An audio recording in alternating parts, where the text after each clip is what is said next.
The Euros podcast is brought to you by Triumph Protective Coatings, which is a flooring company specializing in concrete polish, epoxy flooring systems, micro cement, and self leveling concrete.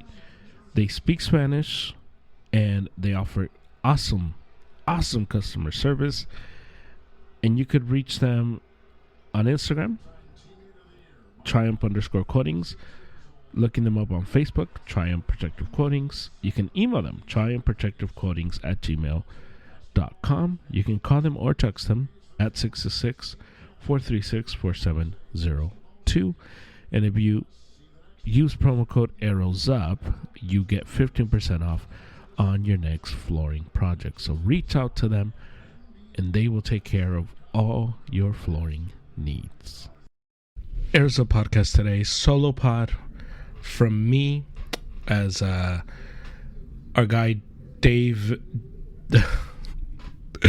I was gonna call him the inside nickname. Our guy David is in Reno, and so shout out to him, shout out to his group. Hopefully they kill it. And if you're in the area, go support our dudes. But solo pod today, 4th of July edition of the pod, where I do a whole thing on Mexican soccer, how to fix it, the whole thing. And I catch you up on Copa America, the Euros, a thing on LeBron. Nepotism is okay, it's good sometimes. And the final thought. So hopefully you enjoy it. Happy 4th of July. And I hope you're safe. Don't blow off any fingers off, please. Stay safe out there. Light your fireworks safely. And so yeah, here's the pod. Here we go.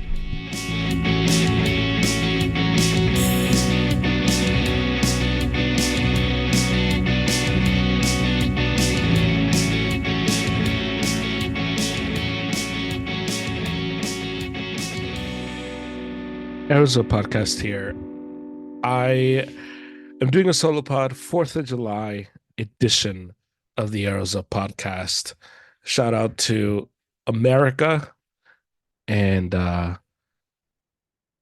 what's up to everybody in England working today. You guys had a 13 colony lead and you guys blew it. USA. It's all about the United States today. That's what we're celebrating. We love the United States. We're not so crazy about its government, but the country itself is the best country in the world. Let's start with Mexico.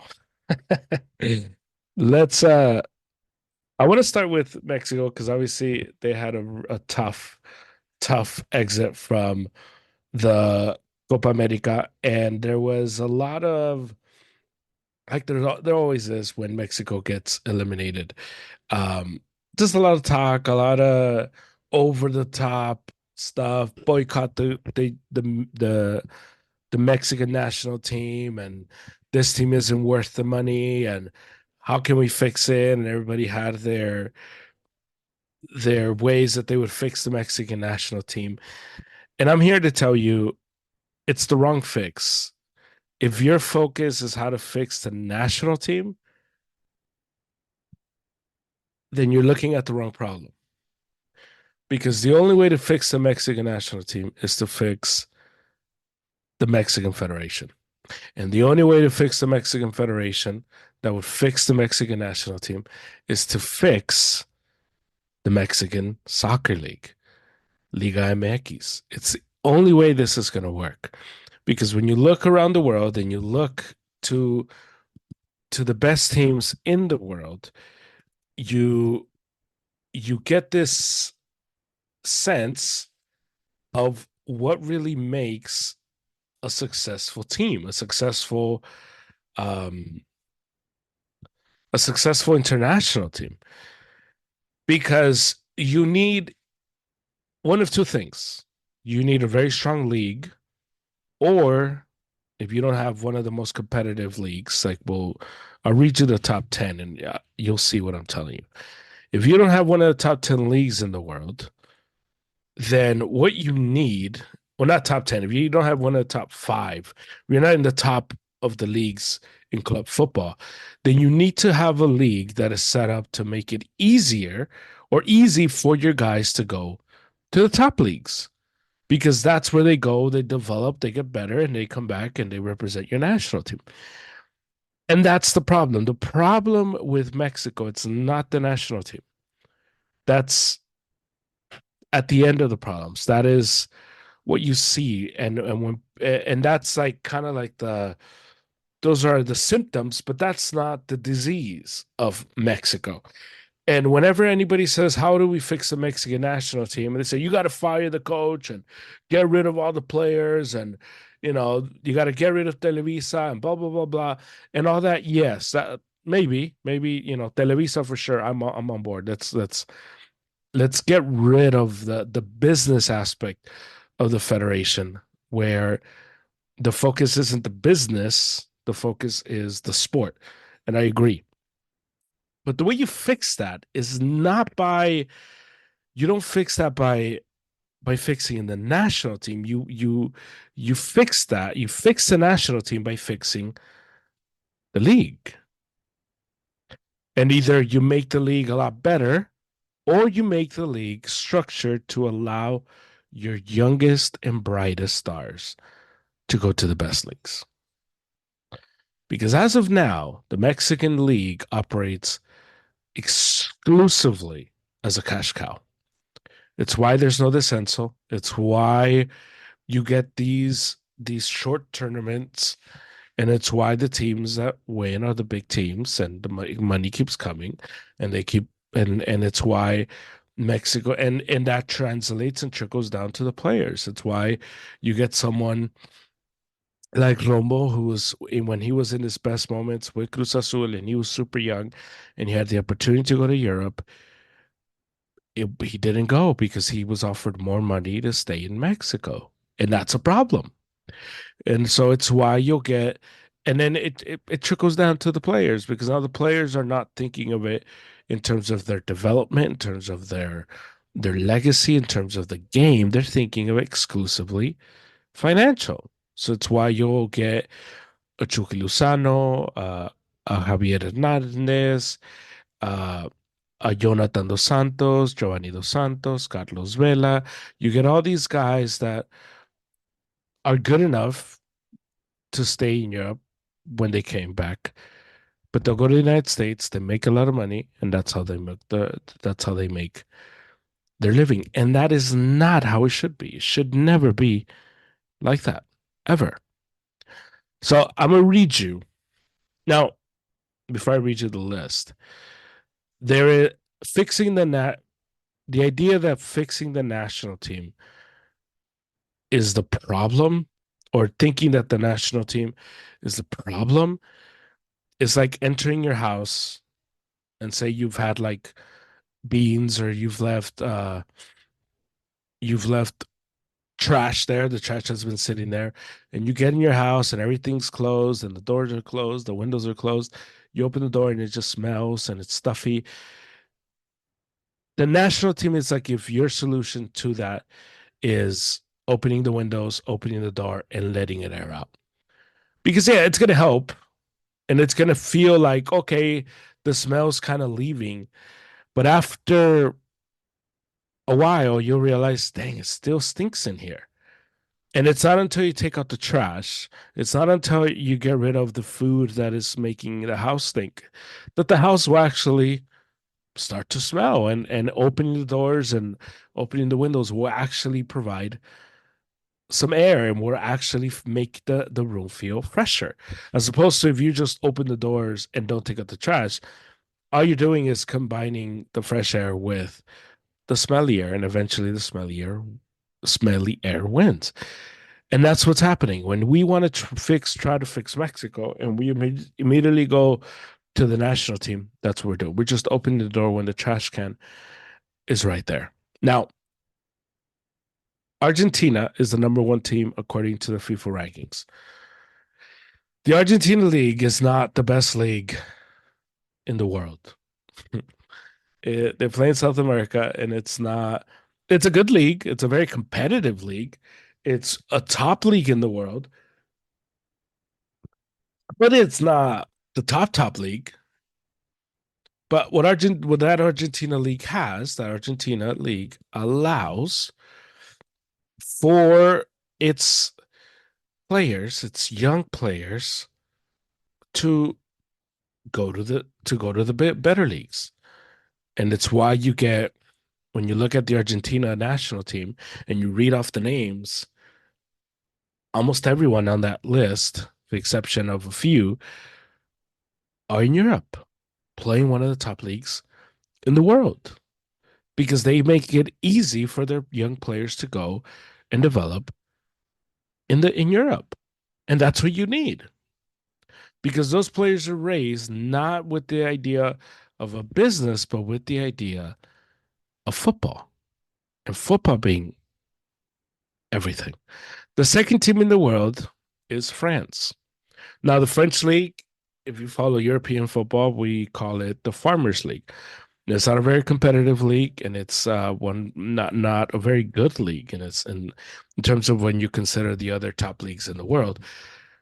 But again, like the Argentinian league, it allows for its top players to move around and go to the best teams, and you'll get you'll get this variety of French players throughout the top leagues in the world. It's why when you're watching France, for example, they'll say this guy plays here, this guy plays there, this is so and so from this team because they make it easier than than Mexico for their young players to go to the better leagues because they don't overvalue their stars and that's a huge thing that matters. And if you so here I have pulled up here the top leagues in the world, and so according this um is according to FIFA, and according to FIFA, the top leagues in the world when we look at the numbers, in the top 10 you don't even get the Argentinian league. First of all, the French league is number 5. So, but they make it easier. It's one of the top 5 leagues, but they also make it easier for their guys to go to the better teams, more established teams. The third team in the world is the Belgium team, the Belgium national team. And when we look at the Belgium national team, they're the 7th in league ranking, but it's the same. And you're gonna the top 3 teams in the world, according to FIFA, these teams make it easier for their guys to be spread around, for their guys to go across the world and learn and develop. You get number 4, Brazil. Brazil's the fourth best team in the world, and the Brazilian league is the um, ninth best league in the world. But again, the same thing. They don't overvalue the players, and the players go play abroad. Then you get England at number 5. The English Premier is the best league in the world, and so there's no so you get the best league, the best team, but the best team in the best league is number 5. And with England, their problem is more so mentality than anything else. You get Portugal at number 6, and the Portuguese league is the 6th league. You get the Netherlands at 7, and the Dutch league is the 8th in terms of club rankings. You get Spain, who's the number 8 team in the world, and probably by the end of the Euros, they might climb up to the top 5. Uh, and in La Liga is the third best league in the world. You get Croatia, the ninth best team in the world. Croatia is not in the top 10, but they don't overvalue their players. And the 10th team in the world, which they will certainly drop after the Euros, is the Italian league, which is ranked number 2 in the world. Now, The similarity and what you see, like the crimson cord across the top 10 teams in the world, is that the top 10 teams in the world, when it comes to their players, they don't overvalue them. And they don't overvalue them because their leagues operate with the intention of developing their homegrown talent.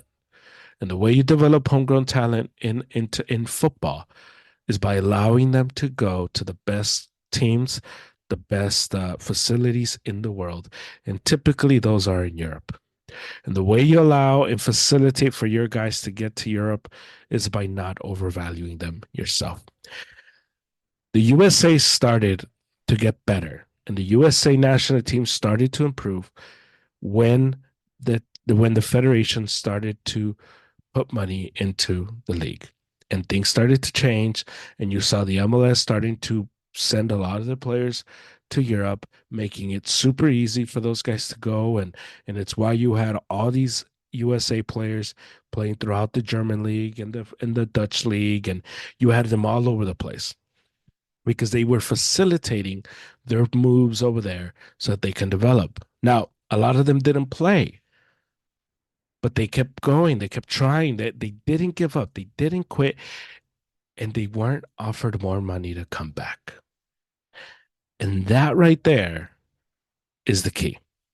When a Mexican player goes to Europe, and I'll give you Diego Lainez, for example.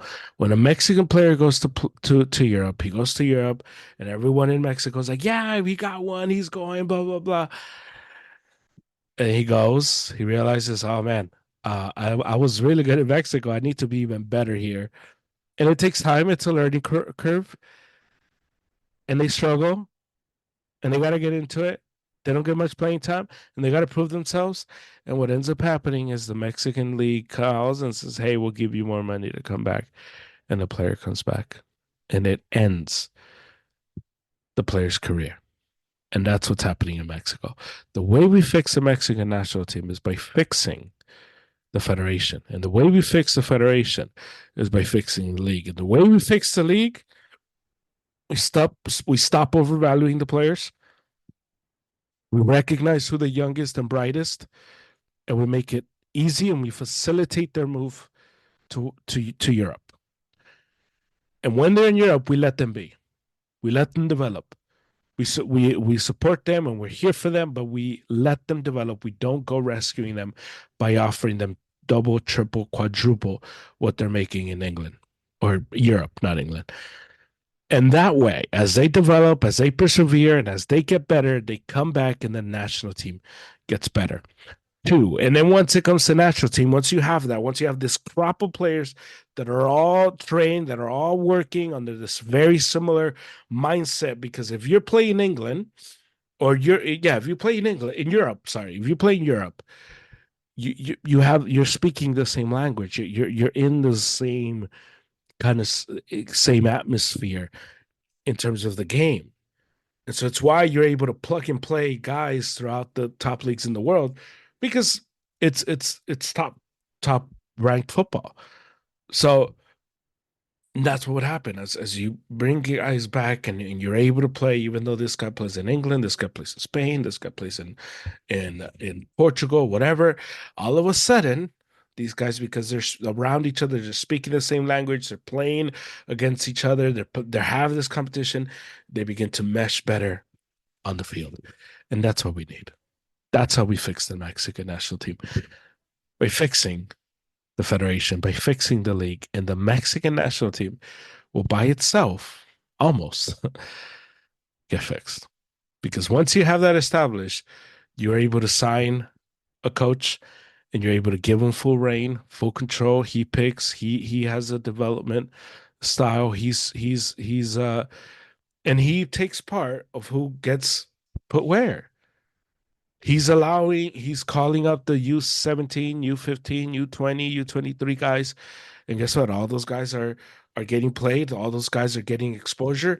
And younger, we're sending our guys to the top leagues.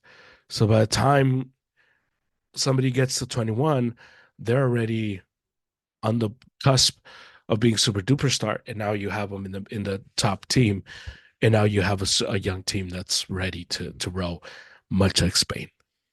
So that's how you fix it. Now, should Jimmy get fired? I don't know, maybe.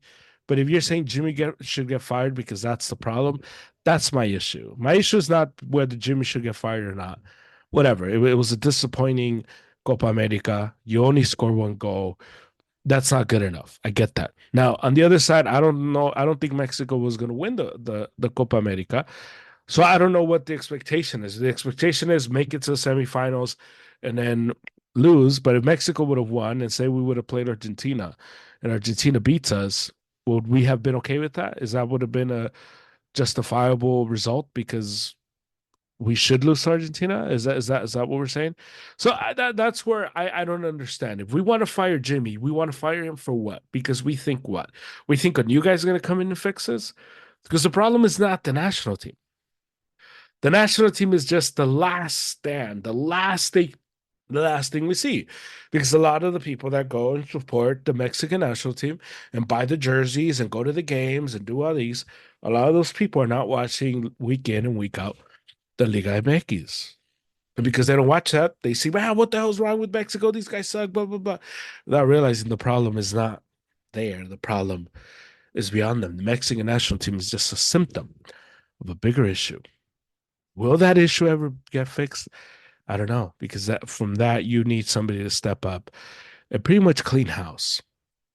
And you need somebody to come in and pretty much restructure the entire sport in Mexico as we know it. So, and the plan should not be 2026. Because I hear a lot of people like, oh, like what are we gonna do for 2026? For 2026 is here. Is we're cooked 2026. Mexico's gonna play the three group games. Maybe they win the group. They're gonna play their fourth game and they're gonna get sent packing, and that's how this is gonna end. 2026 is not the goal. 2030. Whoever comes in, whether it's Jimmy or somebody else, the plan can't be 2026. The plan has to be 2030.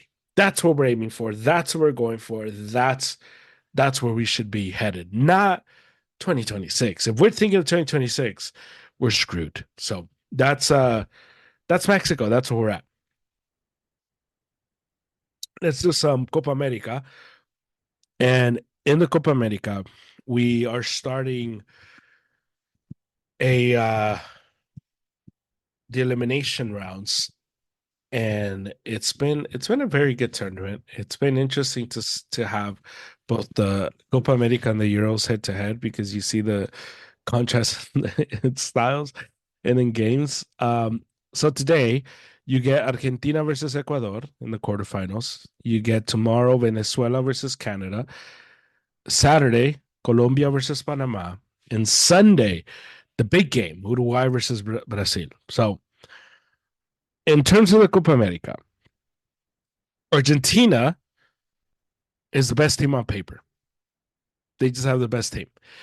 Ecuador is the lovable underdog, and I think tonight, I mean, everyone who um, isn't from Argentina or isn't a Bessie boy, um, we're all Ecuador today.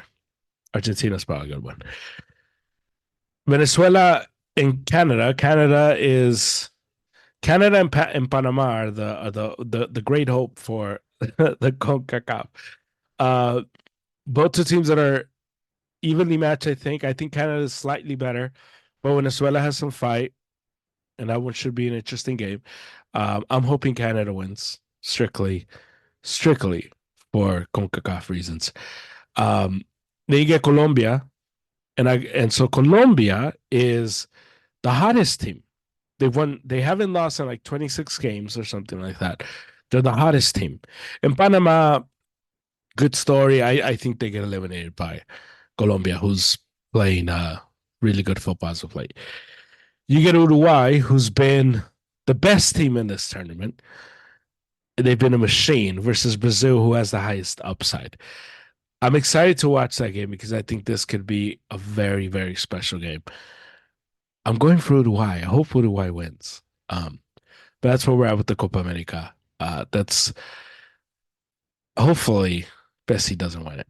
I want anybody but Bessie to win it. If Canada wins it, that'd be amazing for CONCACAF. That'd be great. And for all the talk, I want to say this: for all the talk from the Americans, all the talks from the American soccer fan, we ended up in the same place. And happens all the time where Mexico's down and oh Mexico, blah blah blah. And it's like every single time we're in our worst moments and you're supposedly in your golden era and you're in your best moments, you fell flat on your face. This is like Lakers Clippers when the Clippers were like, "Oh, this is Clipper time," oh. And they did nothing.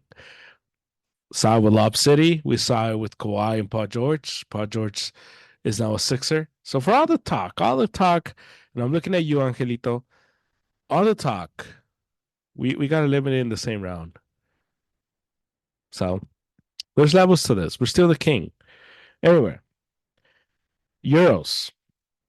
In the Euros, we have Ronaldo crying in his last game, which is a very emotional. And if you're a bicho boy, like myself, it was sad. You never want to see the El Bicho cry. Ronaldo cried, and it was very emotional. People were like, "Oh wow, he cried because of the penalty." I think it wasn't because of the penalty. Ronaldo's missed penalties before. He's missed big penalties. He missed the penalty that caused Real Madrid the Champions League title because they would have advanced. Um, so it's not like it's not like he cried because he missed a penalty. We have to understand this, and Ronaldo said this is his last Euros. And every single time Ronaldo steps on the pitch, every single tournament Ronaldo plays, it's his last because it's coming. I think I think Ronaldo retires after the World Cup. I think the World Cup is um his last tournament. And because the end is near, every single time he doesn't win a trophy, every single time he loses, it's a bigger deal because it's the end. And I think that's why the emotion was as profound as it was. Because he missed and you're like, okay, but you still got time. There's still life. But I think it meant so much because this could have been the end. And so Ronaldo, when you think of Portugal, Portugal has a really good upside because of the team they have. They're just lacking execution in these games, and they're going to need it versus France tomorrow. France, although they're not playing in their best moment, France is still very deadly, and they leave a lot to be desired. France, Spain has been the best team in the tournament, and Germany has been the best team executing into it, and that's why that game's going to be phenomenal tomorrow. England has been the most disappointing team, but yet they're alive and they play Switzerland. They have a good chance of making it to the semis. And Switzerland and Turkey have been our alive underdog because they're tough and they don't quit. They don't get discouraged. And that game versus the Netherlands should be good. And the Netherlands have the highest upside because if they get cooking and they get chemistry going, all of a sudden they could be a real contender to win the entire thing. So that's where we're at with the Euros. Let's uh let's finish off with some basketball. I don't know if you heard, but Bronny got drafted by the Lakers in the 55th with the 55th pick in the second round of the NBA draft. People got upset. People said LeBron, he only got drafted because his last name is James, and LeBron got him a guaranteed, what, 4 year, 4 point something million contract where most rookies don't even get that. And look, and you can get mad all you want.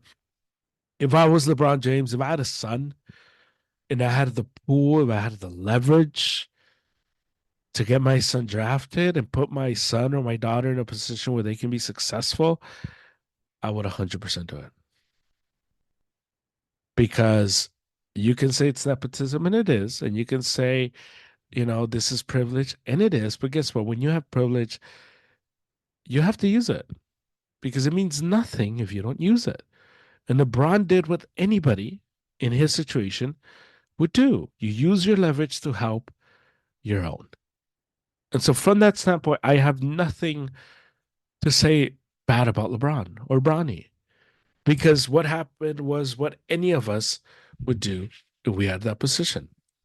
It's why it's what we do with our friends. We recommend them to the best jobs and we put in the best words for our people because we want to see our people win. And if we can use our position that's not as anywhere near as powerful or as high as LeBron's, we use it. So how much more would a guy like LeBron do it?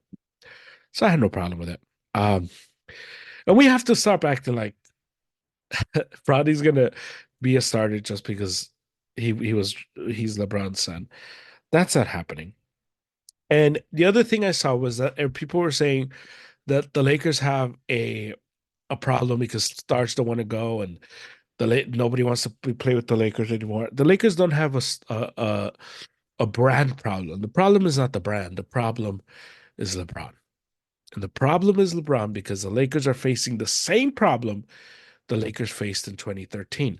The Lakers had given Kobe that crazy 2-year, $40 million extension. No player wanted to come. No player wanted to give us an interview because they looked at the team, they looked at Kobe, they looked at the salaries and said, there's no way we're going to win. So I'd rather not go there. And that's what's happening now. You look at the roster and say that's LeBron's team. Whatever it is, even if LeBron's willing to take a pay cut, that still goes through LeBron. And I'd rather not be part of that. Once LeBron leaves, the Lakers will be back to being a destination for players. It's no big deal. It's happened before. Not a big problem. So, and that's it. That's the 4th of July. Hope you enjoy it.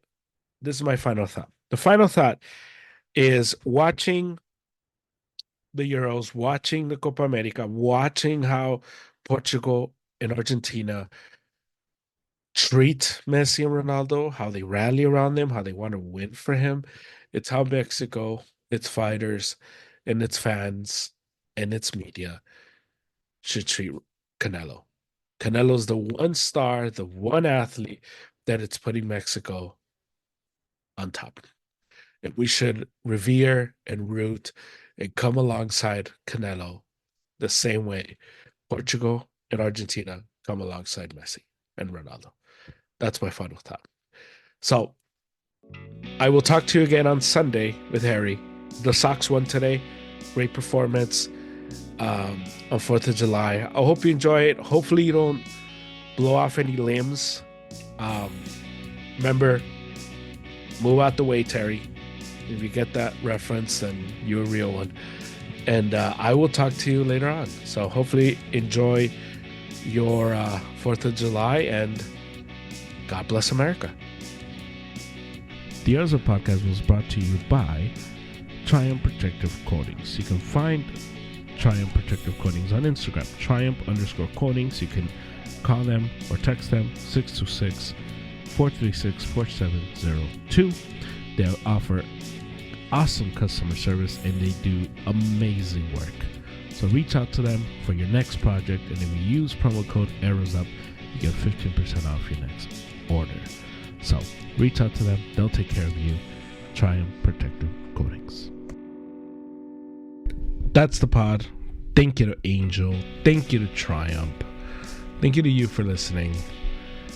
And you can follow us on Instagram at EROSUP. And you can listen to this podcast anywhere you get your podcast. So please rate, review, and subscribe. And you can also watch The Final Thought on YouTube. So subscribe to our YouTube channel at Euros Podcast on YouTube. So do that. Thank you for your support. I have another pod coming on Sunday with Harry, where we'll talk about all things baseball. The All-Star Game lineups were released, and he pretty much was right on almost all of it, which I hate. But it is what it is. So that's where we're at. And that's it. So hopefully enjoy the soccer, enjoy the fireworks, enjoy the burgers, enjoy the hot dogs, enjoy all the American stuff today because it's all about America. We're sticking it to the Brits today. That's what we're doing on this 4th of July. And hopefully enjoy it. And I will talk to you again Sunday. Until next time, let's go Sox.